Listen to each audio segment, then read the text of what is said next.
Hello বন্ধুরা, আশা করি তোমরা সবাই ভালোই আছো। আর এখন বাজে প্রায় ওই ৮টা সাড়ে ৮টার মতন, কারণ সকাল থেকে প্রচণ্ড বৃষ্টি হচ্ছে ভোরবেলার থেকেই। কারণ সারা রাত্র বৃষ্টি হয়েছে, বৃষ্টির জন্য আমরা মানে প্রচণ্ড আমাদের অসুবিধা হচ্ছে। আর এখন কি করব, কোনো উপায় নেই, কারণ ওঠার সঙ্গে সঙ্গে আমাকে ভিজতে হবে। আমি বুঝতে পেরেছি আগে থেকেই, কারণ বলতো আমাদের ঘরে কোনো ব্যবস্থা নেই। কেন, যে কোনো গ্রামের বউ মেয়েদের ঘরের সবসময় সবার ব্যবস্থা থাকে না। কিন্তু আমার সমস্ত কাজ যেহেতু বাইরে করতে হবে, তার জন্য আমি এখন ঘরের কাজটুকু সেরে ঘর দর ঝাড় দিয়ে মুছে টুছে তারপরে আমি আবার বাইরে এসে পড়লাম। বাইরে যেহেতু আমার ভিজতেই হবে, তাই কিছু করার নেই। এতগুলো বাসন, রাত্রে সারা রাত্র বৃষ্টি হয়েছে যেহেতু, তার জন্য আমি কোনো বাসনপত্র মাজতে পারিনি। আর সকাল থেকেও ভোরবেলা থেকেও বৃষ্টি, একটানা বৃষ্টি হচ্ছে। আর তার জন্যই আমি ওই ভিজে টিজে তারপরে একবারে বাসন মেজে তারপরে আবার ঘরে ঢুকবো। যাই হোক, সারাদিন কত ভিজতে হবে কোনো ঠিক ঠিকানা নেই। কারণ আমাদের যেহেতু ঘরে কোনো কিছু সিস্টেম নেই, তার জন্য আমাদের বাইরেই বেরোতে হবে। আর এই যে মাছগুলো দেখতে পাচ্ছ, এই মাছগুলো কালকে রাত্রে ওই সন্ধ্যার দিকে বর নিয়ে আসছিলো, কিন্তু আমি সন্ধ্যাবেলায় সব ধুয়ে কেটে বেছে তারপরে আমি ওই ৮টা সাড়ে ৮টা বেজে গেছিলো মাছ কাটতে ধুতে। তারপরে আমি ওগুলো আবার ফ্রিজে রেখে দিয়েছিলাম। কেন বলতো, ছোটো মাছ কিংবা গোড়া মাছ যদি তোমরা ফ্রিজে না কেটে রেখো, পরের দিন খুবই অসুবিধা হয়। হয়তো কিছু মাছ গলে যায়, কিছু মাছ নষ্ট হয়ে যায়। তার জন্য মাছগুলো পরের দিন আর কাটা যায় না। তার জন্য আমি বললাম যে যতই কষ্ট হোক, যেহেতু এনেছে, তা আমার যতই রাত্র হোক ওটা আমাকে কাটতেই হবে। ওই আমি প্রায় 9টা পর্যন্ত বসে ওগুলো কেটে কুটে ধুয়ে তারপর রেখে দিয়েছিলাম। তার জন্য আমার একটু হেল্প হলো, কিন্তু রাতের কষ্ট হয়েছিল যেহেতু বৃষ্টি প্রচণ্ড চলছে। আর এদিকে আর মশা তো কামড়াবেই, এটা কোনো বলার কথা নয়। যত বৃষ্টি হবে অত মশা হবে। আর এদিকে আমি এখন সমস্ত কাজ করে চা টা দিয়ে আবার এদিকে রান্নাও বসিয়ে দিয়েছি।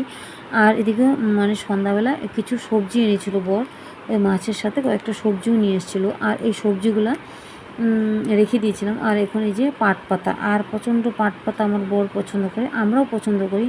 আর কেউ পাট পাতার ঝোল খায়, কিংবা কেউ পাট পাতার নড়া শাক বলে সেটা খায়, কিন্তু আমার বর প্রচণ্ড পছন্দ করে ওই পাট পাতার ঝোলটা। তার জন্যে আমি ওই পাট পাতার ঝোলটাই করছি, করবো আর কি। তার জন্য আমি কেটে কুটে বেছে নিচ্ছি। আর বাইরে প্রচণ্ড বৃষ্টি। আর অনেকেই বলে আমাকে, কিংবা আমাদেরকে গ্রামের বউ মেয়েদেরকে, যে গ্রামের বউ মেয়েদের কোনো কাজ নেই, রান্না আর খাওয়া, আর তো কোনো কাজ নেই। আর কি বলবো, আর এই কথাটা বলে কয়েকজন মানুষ বলে, আর হয়তো কিছু মানুষ আমাকে দেখে আর ভাবে যে কী করে সারাদিন ওই লোকটা, ওই মহিলাটা। কিন্তু একটা জিনিস মনে রাখবে, সংসারে এতগুলো কাজ থাকে যে এক হাতে সামলানো এতটা সমস্যা, তারপরে একটা ভিডিও চ্যানেল করা আমার দ্বারাতে অনেকটাই কঠিন হয়ে যায়। কিন্তু আমি চেষ্টা করি তাও নিজেকে একটু স্বাভাবিক রাখার জন্য। এই জন্য আমি চ্যানেলটা করেছি কিংবা করছি।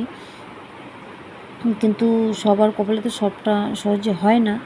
যাই হোক, আমি দেখব একটা সময় যদি আমার কোনো কিছু করতে পারি।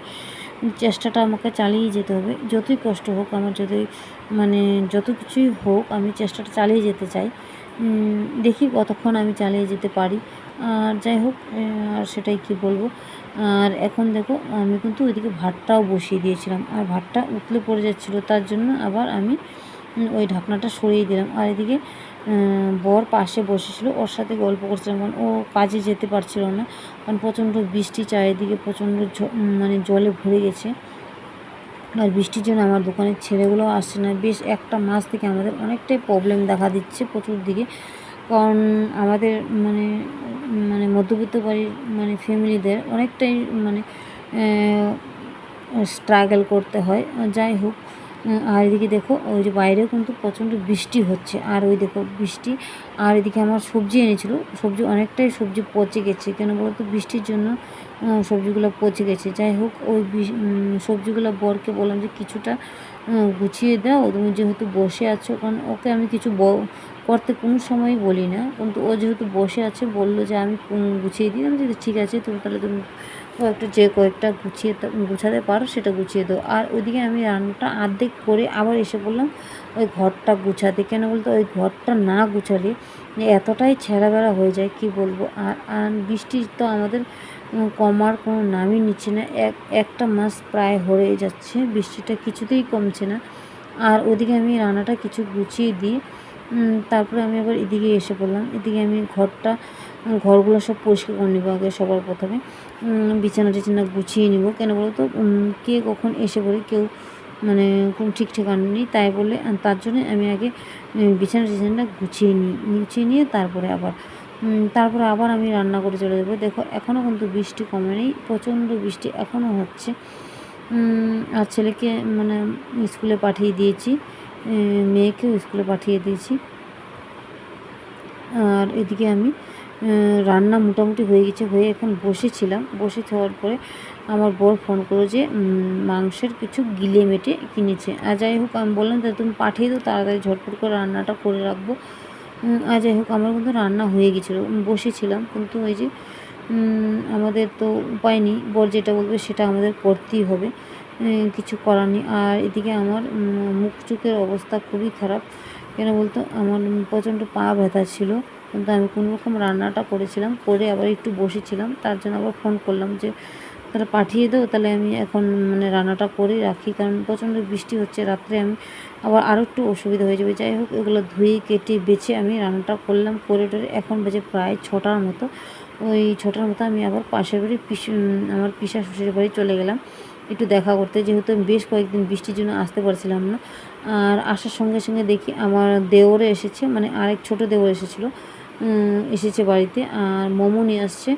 আর ওই যে ওরা সবাই বড় দেওর মানে আমার যা আর পিসি শাশুড়ি সবাই খাচ্ছে, আমাকেও দিচ্ছিলো। আর আমি বললাম আমি যেহেতু একটু আগে খাওয়া দাওয়া করে এসেছি, আমি খেতে পারবো না, আর আমি বাইরের জিনিসটা একটু কমই খাই, কারণ আমার এই এনার্জিটা প্রচণ্ড কমে গেছে, মানে ওই বাইরের জিনিসটা আমি এতটা খেতে পারি না। যাই হোক আর তারপরে আমি ওদের বাড়ি থেকে আবার বাড়িতে আসলাম, এসে রুটি বানালাম, আর দুপুরের তরকারিটা ছিল, সবাইকে খাওয়া দাওয়া দিলাম, দিয়ে লাস্ট ফিনিশিংয়ে এখন প্রায় হয়তো 11টার মতন বেজেই যাচ্ছে।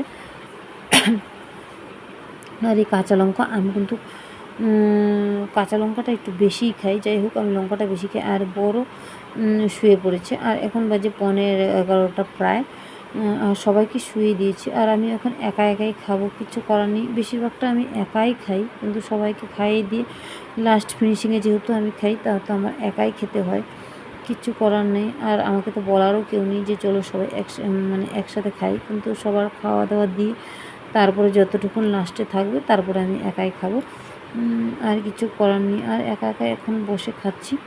আর আজকের মতন আর ভিডিওটা এখানেই রেখে দেবো। আর তোমাদের যদি পছন্দ হয় তাহলে লাইক কমেন্ট শেয়ার করো, আর সাবস্ক্রাইবটাও করে দিও। যাই হোক তোমাদের পছন্দের উপরে ডিপেন্ড করে। আজকের মতো এখানেই রাখি।